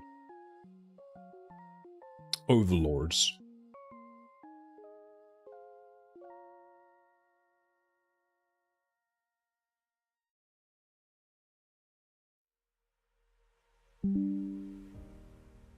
Nothing could have prepared me for the high stakes heartbreak that surrounds me. You want me, you won't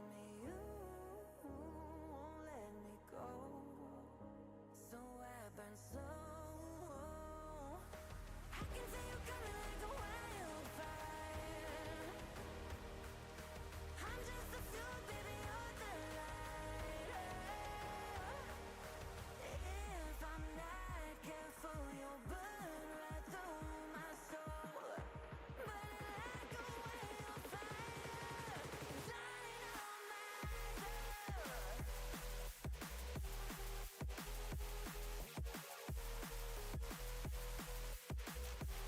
I notice this is due to checking the size map. It's a good practice to be able to catch these kind of things. Yeah, I mean, yeah, that's definitely good. I'm just wondering if...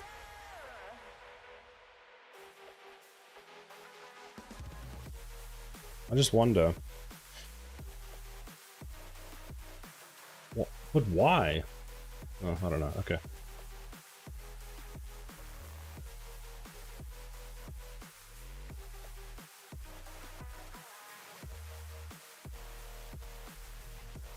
If I delete this... Wait, Control Z. I'm gonna try something. This might break, but let's see if this works. So, here's our base class. And that's that, that's that. Let's create a new function. What was it called? Set state, I believe it was. Set enemy state. I'll do it at the top here. U function. Actually, wait, I like doing it this way. Void set enemy state. New. This is for simplicity's sake, we're going to call this, right? This is going to take a enemy state. Oh, thank goodness I did that in here. Enemy state, like that. Then it's going to be a U function, because who doesn't like a U function? Did I spell U function? I did. U function, and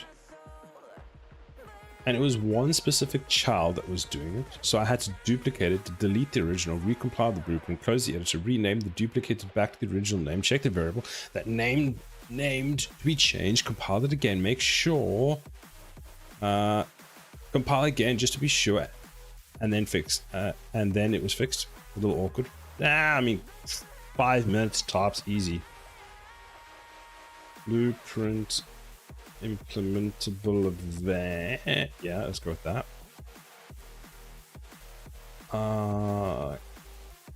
Category, I don't know, enemies. Whatever. That. Save. So if I do, this is going to complain because it's like blueprint is new. Implemented in any blueprints. No shit, Sherlock. Really? I've literally just put it in. True, took about 5 minutes, but nothing I should have, but not something I should have to do in the first place. Shakes fisted epic. True.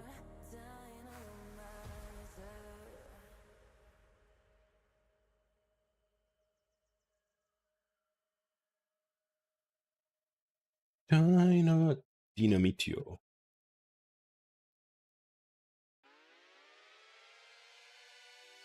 See if it'll work.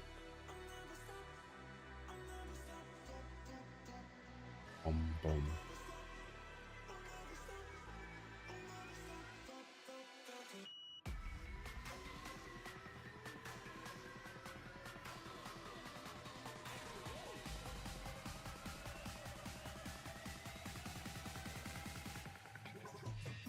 Now we hope this code works. If it doesn't work, I don't know what we'll do. Set enemy state. Okay, that's great, but how do I react to that? Shit. On enemy.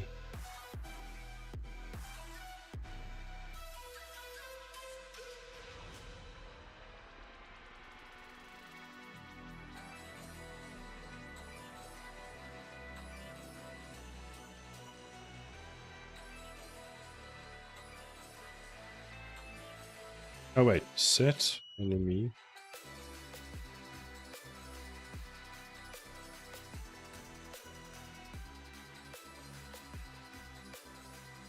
There we go. So that can go there, that can go there, that can be deleted. On enemy death, we would call set enemy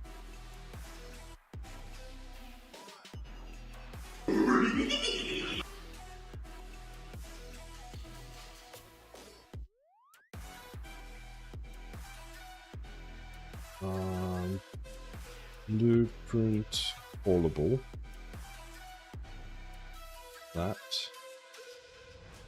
That save. Technically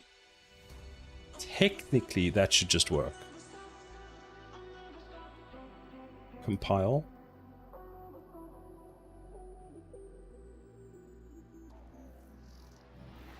You know what I'm gonna say? I want to see what happens. This is probably what you shouldn't do in Unreal Engine, but I'm gonna see what happens. I will also be right back.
I have returned.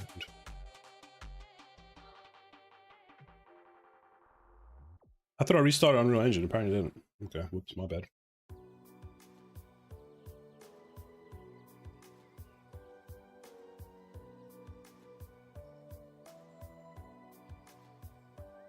Good thing is the placeholder guns I've used are pretty low in memory usage. If they were higher quality ones, the memory usage would have been a huge problem. Oh.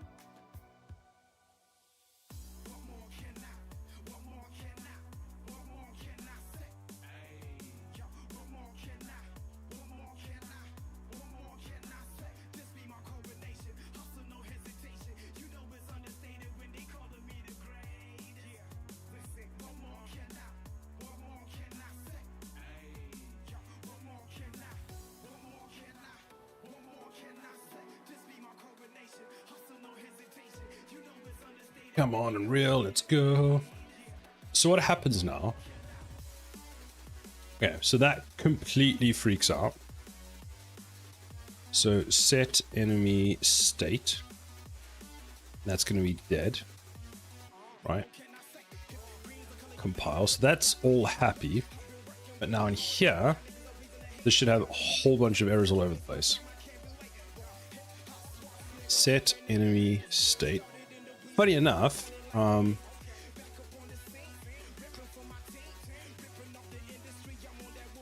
that it's blueprint implementable, like I set it, what's happened is it's now no longer cares if it's a blueprint version or the not. So it works. So it's like a direct replacement for everything that I've just added. There's more.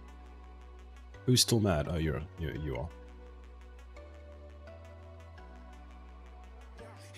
So we can take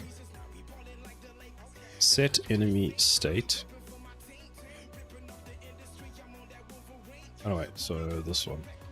Set enemy and enemy. Oh, that's because we want this.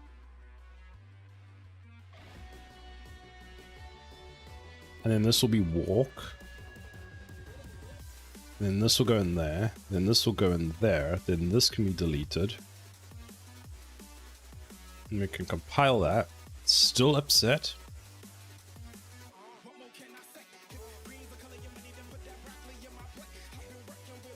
Set enemy state hidden there, delete that, compile. There we go. So now if I press play, press start, it should at least be back to the point where they spawn. Nope, didn't work. Flips the table aggressively. For the research I've done, it's something that can happen in the first child blueprint you make and change inherited value on it for an override. It can end up overriding the same variable in the parent as well. I know the blueprint override system in Unreal has some weird things that go wrong. So that is going to here. That is setting the enemy state. That's there. If I... Actually not what I wanted, really. So if I go back to enemy base, compile save, is this being... Oh, this is the wrong one. So this is set enemy state. This one. No. Set enemy state.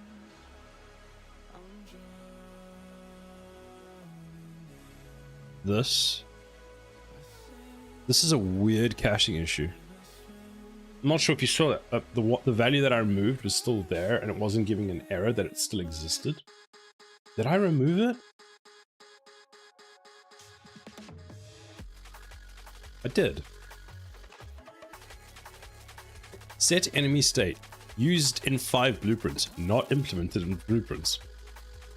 Good job.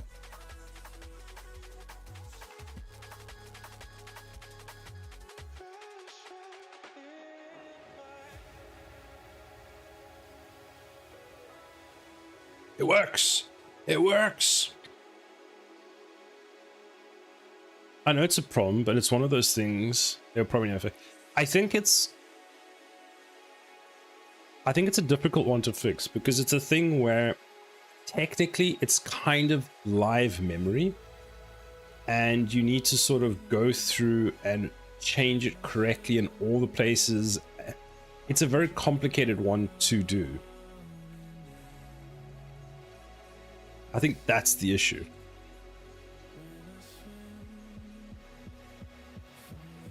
So all of these enemies... Oh shit, this is gonna break. Oh, it should only be 10. Cool. So all we've done today is technically made the game worse in the sense that we are now no longer spawning in blueprints, we're spawning in C++ for only a specific type because... my bad. But we're now doing that and we can come back. So actually, speaking of changing sort of variables and stuff, Crimson, I have a variable that I need to change that I'm actually kind of worried about changing now. Because in my... which one is it? Enemy thing. We've got a set of enemy types, which I haven't actually set the correct types. So at the moment, I've got A to D. for enemies, which correspond to something, because I haven't gone through the process of properly naming all my classes, because I could have the first 5 enemies in this list could be, what do you call them?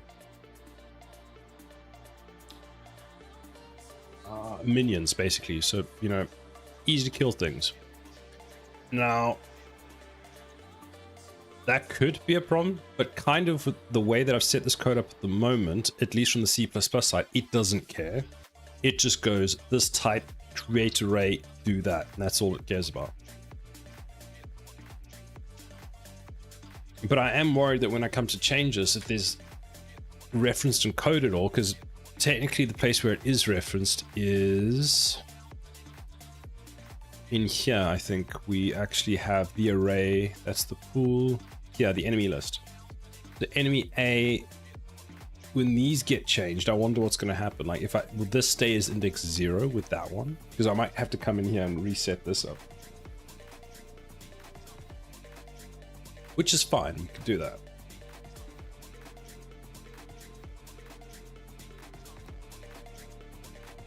I must say, I am actually really happy with that. Like, I know I've technically made a whole thing a lot worse, but it's good. So let's do this. Delete that. Can this go in here? No. So let's just delete. Oh, that's because of this. So then, okay, that's all broken. Delete that. Delete that. Control Z. So let's get this back to where it was. Right, so it's... I'm probably always going to keep that placeholder gun asset for testing purposes, since I just named the basic pistol, basic AR, etc. So that when I have better assets, I have something to compare with the cases I have issues. True. What you could do is leave that as the base, like you've said, load it in, and if you... that's always the default, right? And then if you have an issue, and you see it's that, then you know, okay, something went horribly wrong because that one shouldn't be the one that's currently loaded.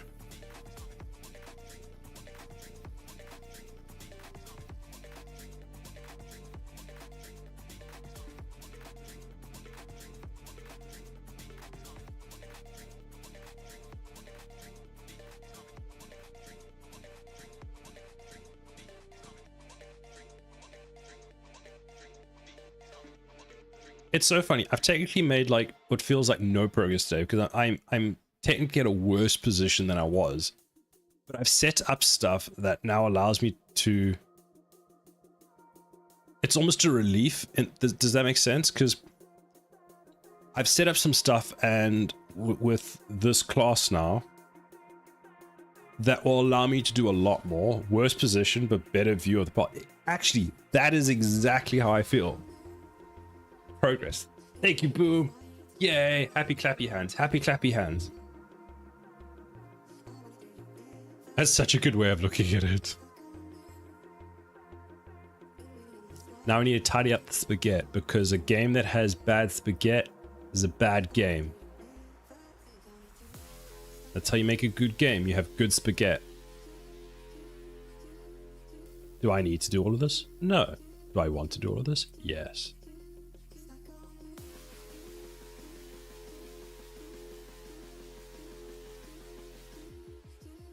If my spaghetti looks good, then Boom will steal my spaghetti. Boom only steals good spaghetti. The bestest looking spaghetti. Hands. Oh, true.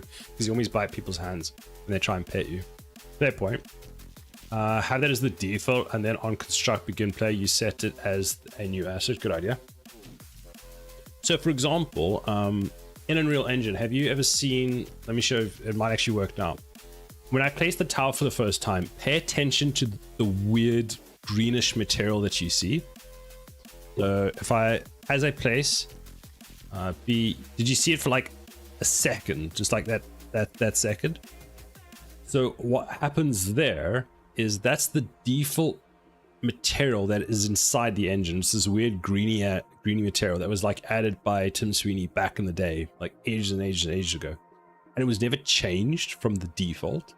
So something is loading in for the first time before it's had the time to actually fetch the asset properly and be cached. That's what gets loaded in.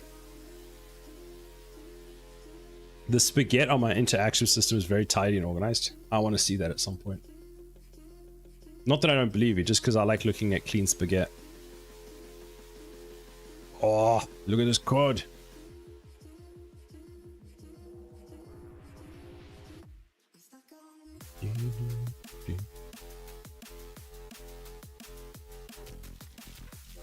We made good progress, team.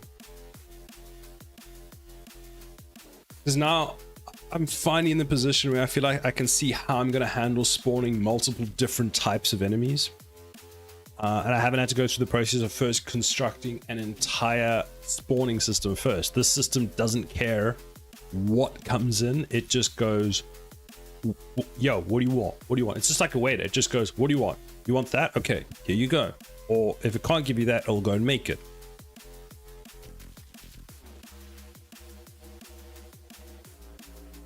It's like Burger King. If they don't have it, they'll make it. Or McDonald's. But anyway. Alright, so what you could do is make a very slight delay on towers where it's hidden until the correct material is applied. I'm not worried about that. It's because I think... Okay, let's put it this way. If I find it happens in a packaged build, yes, I will do that. Well, actually what I'll do... Let me actually see something, right? So... B, okay, it doesn't do it now, which is a bit annoying. Basically, if it happens in a package build, yes. What might be interesting is, because I know it's using a particular decal, would loading a tower of a particular type, any type, work? Because if so, what I'll do is I'll create a tower and then I'll just create a tower in the world. And maybe I destroy it, because then it's still been loaded in, and then when the player places their first tower, it's fine. But yeah, what I could do is, weirdly enough, I wonder if even if it's hidden it would show, because I think I only see it in editor. Wait, do we have a package build of the game?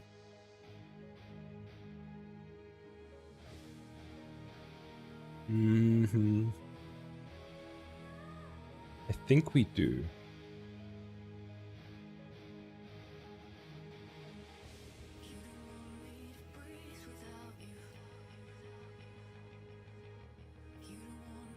There is no ways that's my build.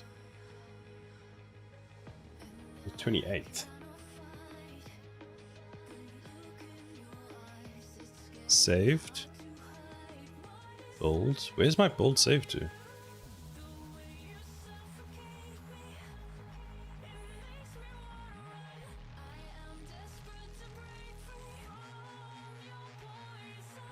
Ah, wait, knowing me, I have a different folder for builds. Tower defense. Windows. This is wrong.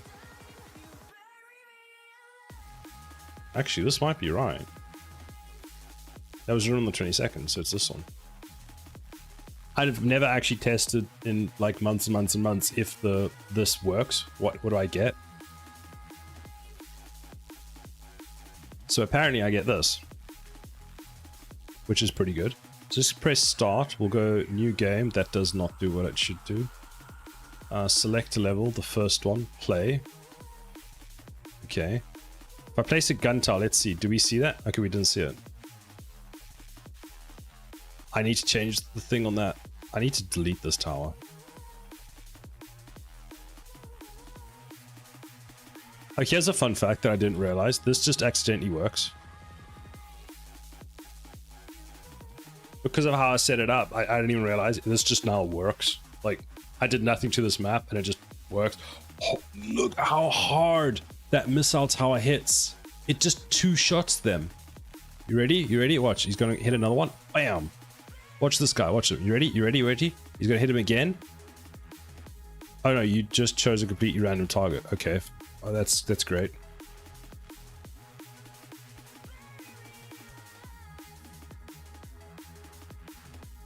Ah, why are they walking through the wall? Oh, because they didn't give them the path, so their code is just keep walking. Just keep walking, walking, walking. Just keep walking. I mean, this is fine. This seems production ready.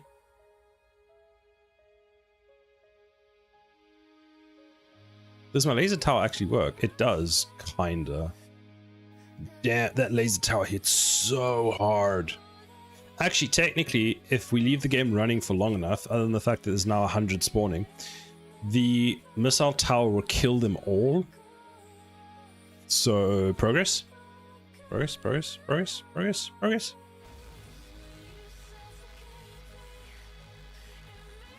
But that looks pretty cool. I'm quite happy with that. How much RAM is this using?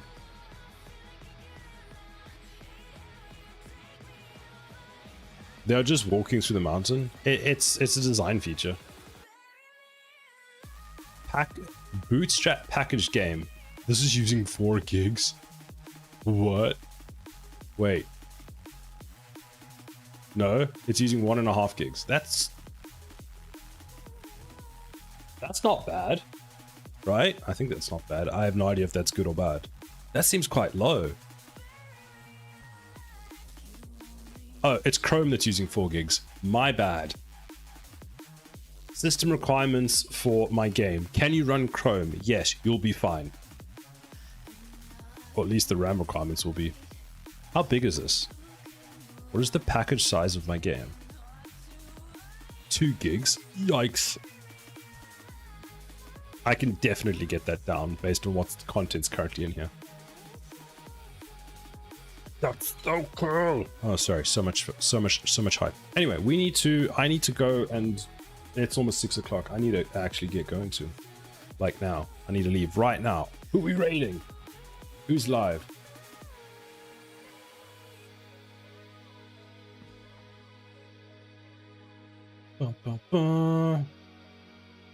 Railing. Yes, we need to railing someone. And that's I don't know if that's offensive. Have an enemy that burrows through the mountain to make a new path. Enemies be cool. Crimson, what did we say about feature creep? No, not right now, but yes, that's a cool idea. Seems kind of against TOS. I don't think we should be railing anyone. Fair.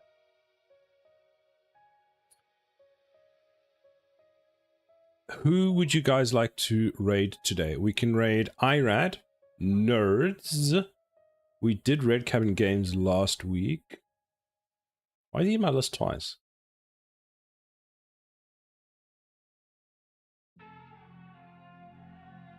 Raid me. Ben, you're not streaming. Get scammed.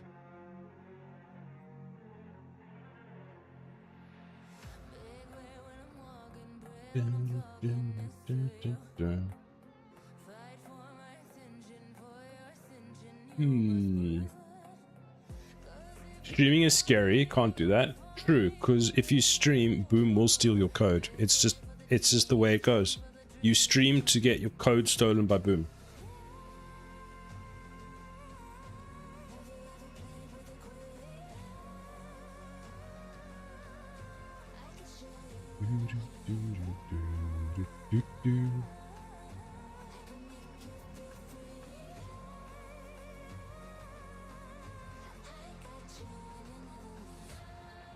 Who have I rated recently? See, hold on.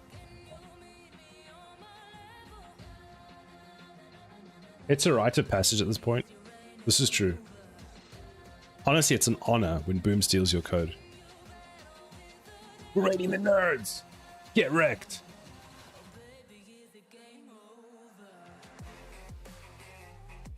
There's your raid message. Or use whatever you want. Have fun. Thanks for the stream, Silent. Thank you very much. I will see you tomorrow. I hope you have a fantastic day. Crimson, let me know how you get on with that. I'll be curious to see how that goes. I hope you all have a fantastic rest of your day, and we'll see you... Is it tomorrow? Is it tomorrow? Yes. Don't forget there's a Discord where we post things, and there's YouTube. It's weird if you're already on YouTube because you already know about the YouTube, but whatever. It's there. Have fun with it. So there's our raid message. I will see you all hopefully tomorrow. But that's all for now. Bye, everybody. Bye. Bye. I'm leaving now. Bye.